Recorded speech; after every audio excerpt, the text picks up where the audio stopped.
All right, this video is going to teach you how to find the surface area and volume of spheres. A sphere, the easiest way to describe what a sphere is it's like a ball. It is perfectly circular.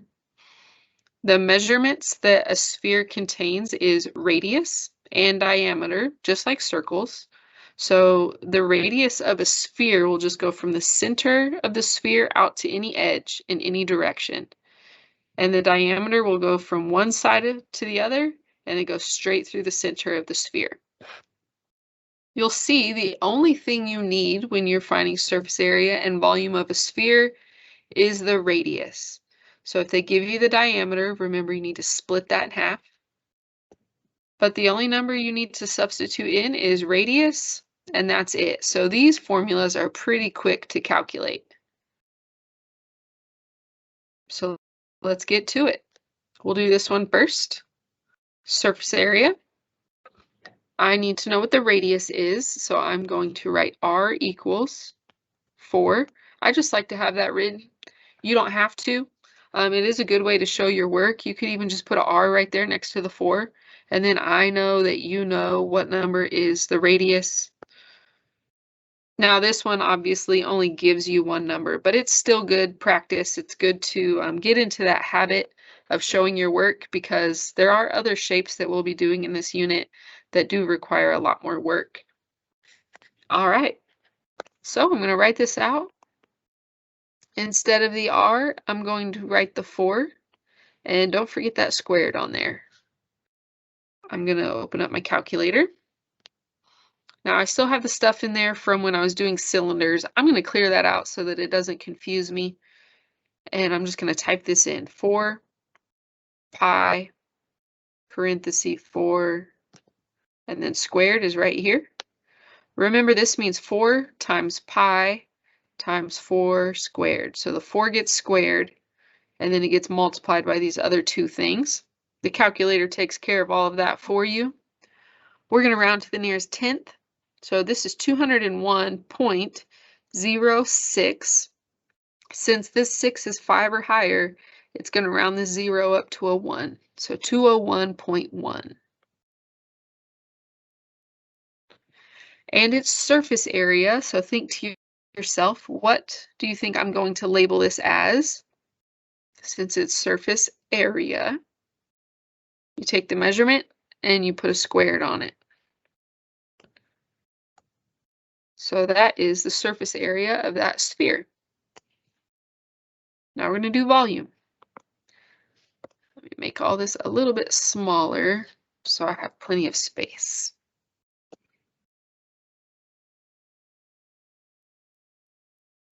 Okay. Volume is very similar.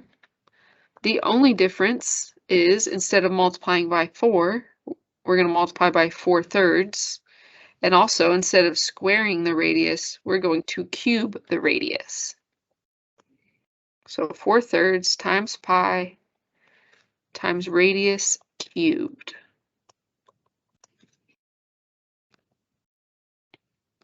4/3. Now, when you do this, if you click pi right now, it's going to put it in the denominator, so you have to be careful about that.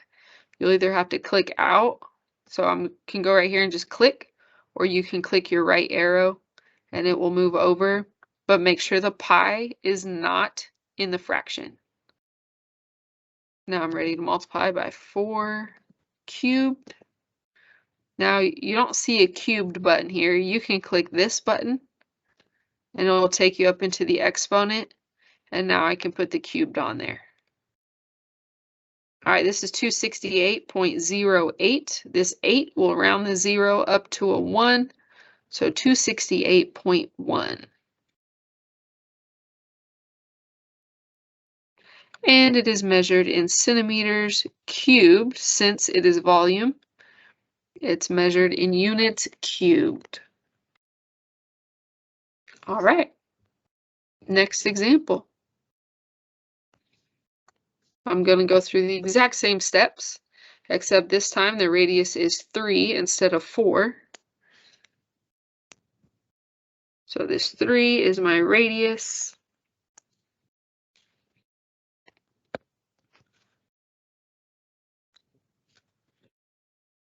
4 times pi times radius squared equals, all right, that's this one here. So I'm just going to click in there and change that to a 3. 113.09. This 9 is going to round the 0 up to a 1, so 113.1. It's surface area, so I'll put a feet squared at the end of that. It was measured in feet, that's why I put feet. I squared it because it's surface area, and area is measured in units squared. All right, now for this one, 4/3 times pi times the radius cubed. Okay, I have that one typed in right there. I'm going to click that, delete it, and put in the 3. Interesting. It equals the exact same thing. That will not usually happen, but it did this time, so that's pretty cool. So 113.1 again.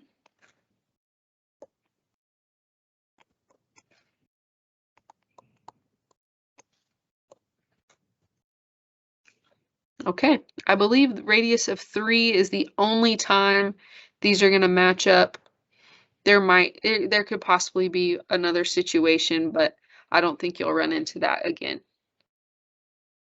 Okay, that is all of the examples. You may go work on your assignment. If you get confused about a part, you can look back to the completed notes, or you can pull the video back up and take it to the point that you need to hear again. And you can always rewatch these videos anytime you want.